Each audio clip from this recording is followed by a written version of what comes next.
What's up, guys? My name is Blake, and today we are finally getting some work done on the Cutlass. Haven't done anything to it since I showed you guys last. There's no wiring, the floors have holes in it, and there's a lot of issues I gotta fix before it's back on the road. I think we're gonna start trying to get this dashboard installed because a lot of my wiring has to hook up to this. And if I can get this installed, I can start running wires to all my switches and my dashboard, and then it'll just keep going from there.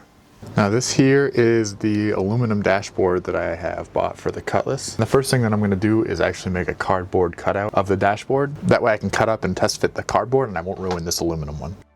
Now luckily I still had the box that this dashboard came in, so this was perfect for using as a template.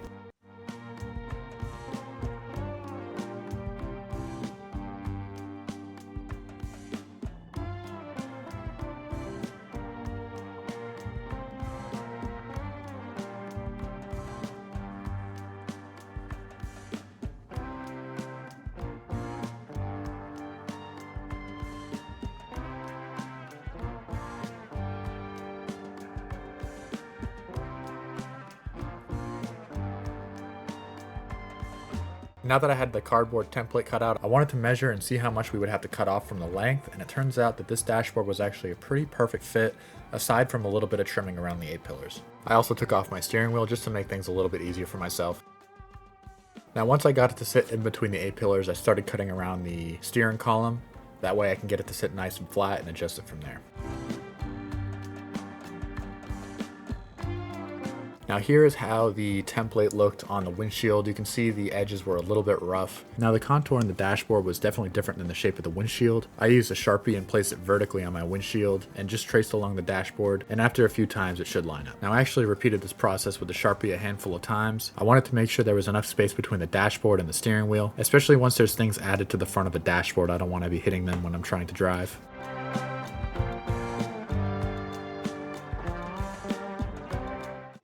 Now we can finally start working on the actual aluminum dashboard. I was honestly looking forward to pulling this massive piece of plastic off, but it was not as fun as I thought it would be.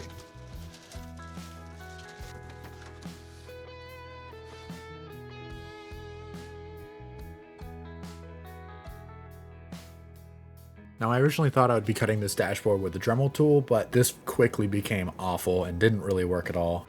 It didn't take me long to abandon the Dremel tool and try out the tin snips, which was much easier. Now my original plan with the shape around the A-pillars was to cut it curved so it looked a lot nicer, but getting it in and out of the car was so much more difficult, so I decided just to cut it straight in between, and if I wanted to I could add something directly on the A-pillars to make it look nicer. Now it's definitely important that you spend a lot of time working on the cut around the steering column, because this is what's going to be right in front of you. I found a T-bolt clamp that was around the exact same size as the steering column and used that as a template for the cut.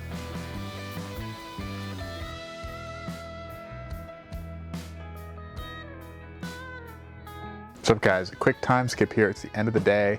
I filed up all the edges on the dashboard and it looks great. Let me show you. As you can see, it is sitting in there very nicely. I got it cut around the steering column there, and it fits nicely in on both sides. Here's what it looks like on the top. It's definitely not perfect, but I am planning on painting the whole top part black. That way I don't get any glare. And that alone should cover up the rest of those little edges that you see. Here is the switch panel that I've designed. I'm still waiting on the key switch here, but this is my custom 3D printed bracket that I've made. We've got switches for everything. This is gonna be, I don't know, fan 1, fan 2, key, and then we get the start switch. And then we'll have low beams, high beams, I don't know yet.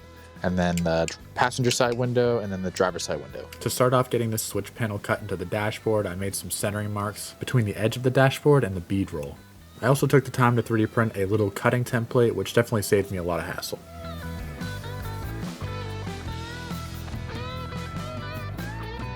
Now unfortunately there was no getting around using the Dremel tool on this one. I couldn't get the tin snips in there obviously, but even my Dremel tool wasn't happy about it. It eventually started smoking on me. I think I was just running it a little too hard. Luckily I had my Hinkle grinder at hand. This was definitely a little bit quicker too. And eventually I got this little square cut out and I could start working my way towards my mark. Now I knew I had to get this perfect for it to look good, so I used a file set, and let me tell you, this took for freaking ever. But honestly, I'm glad I did it this way because it definitely came out how I wanted it to. All right, guys, after a lot of freaking filing and cutting.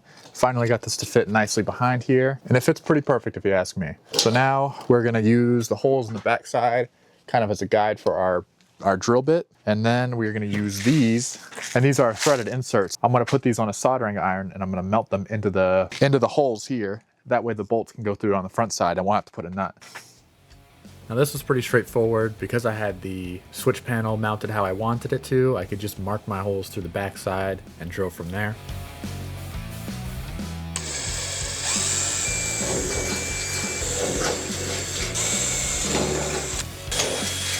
Now I thought this was really neat, so I figured you guys would want to see. These are the threaded inserts for the 3D printed parts that I've made. Like I said, you pretty much just put them on a soldering iron and then melt them into the part. That way I don't have to deal with removing a nut on the back side, and it just threads directly into the part.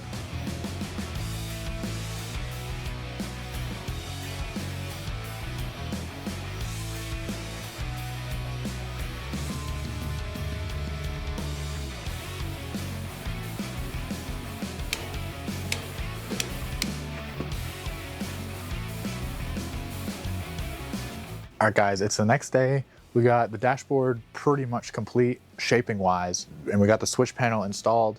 Now we could focus on actually getting the dashboard set in place with some supports. And the first step I want to do to complete this is to install a rubber strip on the front.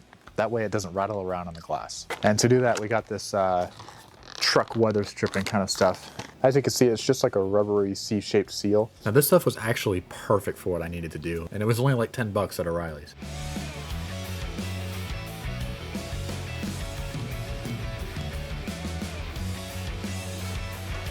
Now one thing I do have to complain about this dashboard, and I am being really picky here, but fingerprints show up like crazy on this aluminum. And it's not really a big deal. Once I get this thing installed, I don't plan on putting my grubby fingers all over it the whole time. And it's fairly easy to clean off, but I just thought it was worth noting. Now my car still has all the original mounting holes and mounting tabs for the original dashboard. And the dashboard contacts a lot of these little spots, so I used some 3M tape underneath to try to make it less rattly. And this definitely helped, but I think I am going to use something a little more aggressive in the future. Alright guys, now that we got the dashboard fitted to where we want it, I'm going to start making a support for it. And to do that, I'm just using this steel that I bought from Home Depot. We got this 90-degree steel here, and then just flat steel. Now keep in mind, I have no welding experience, so I guess we'll see how it goes. Now someday in the future, I'm definitely going to be installing a full roll cage in this car, and eventually the dashboard will connect to that directly, but in the meantime, I don't want it floating around too much, so I think this will suffice. I started off by using a simple straight piece with a riv nut that attached to one of the stock dashboard mounting points, and from there I just cut my angled piece to length and then marked it where I wanted it cut. Again, not perfect whatsoever, but it worked. Also had to make sure all the metal was clean, so I got a decent weld. I'm very thankful to have a bench grinder around.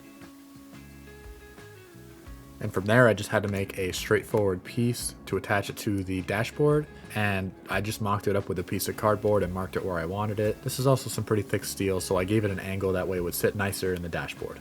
Once again, showing off my super stupid welding setup. I don't have any of the right tools, so I didn't have anything to hold the metal together while I welded it. So I pretty much just used my hands, which worked fine for now, but if I was doing something more precise, this definitely wouldn't work out. Here you can see the gravity of how bad my welds actually are, but I still made it work. Here you can see I got the first support finished, and I'll spare you the details with the other side because it was exactly the same, just reversed, even though it came out looking different. Now I can start working on the second part of the support, which I'm going to use another stock mounting point, which is located in the middle underneath the windshield. I even drilled holes to use the stock bolt locations and even the stock bolts on this one. Pretty much the same process as the other two supports, but a little bit different because I'm going downwards. I also noticed at this point that I was using was slightly warped, so I bent it straight. That way my piece was easier to make. And just like that, we have a complete middle piece. This connects to the dashboard just like the other two pieces do. The only difference is that this one is going to be attached to the passenger side one with another piece of flat metal. This is another thing I'm confused on how well it worked out, because all I did was measure in between the passenger side and the middle support and welded them together without actually knowing how straight it was, but somehow it actually worked out. So I took it out, re-welded all the seams to make sure it was solid, and now all I had to do was drill bolt holes in the bottom of the dashboard, which was as simple as it sounds. But now that I'm taking it off to drill the bolt holes, this is what the support looks like connected to the car without the dashboard. Not the prettiest or the most even looking, but it's gonna hold it for now, which is all I needed. Now we can finally facet it in for the last time. There's still way more to do, but I would say the dashboard is complete at this point.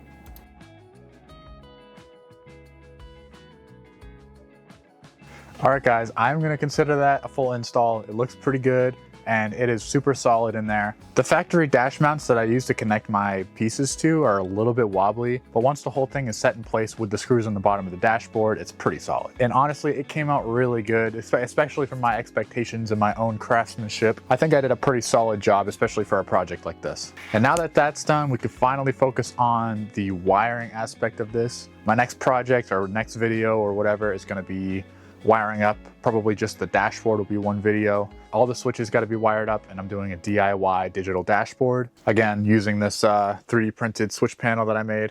Oh yeah, and I got the key thing in the mail since I started this video. Pretty neat. And we're going to be using a Deutsch connector system to make everything easy to work on. So keep an eye out for that video. And don't forget, I'm also on Instagram and TikTok, so you guys can go check out my content on there. Thanks for watching, guys.